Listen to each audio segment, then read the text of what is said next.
खुली हुई है जी, ये देखें अंदर से कंडीशन इसकी, खूबसूरत पोशिश लेदर में, ये देखें।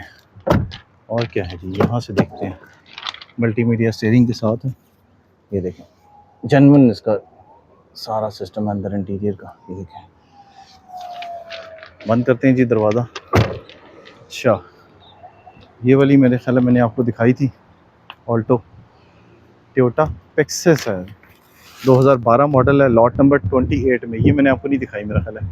इसका जो ये देखें विंड स्क्रीन थोड़ी सी टूटी हुई है, बल्कि चेंज करवाने वाली है। बाकी ये देखें मॉडल इसका जो है वो 2012 है। अंदर से ऑटोमेटिक है सारी,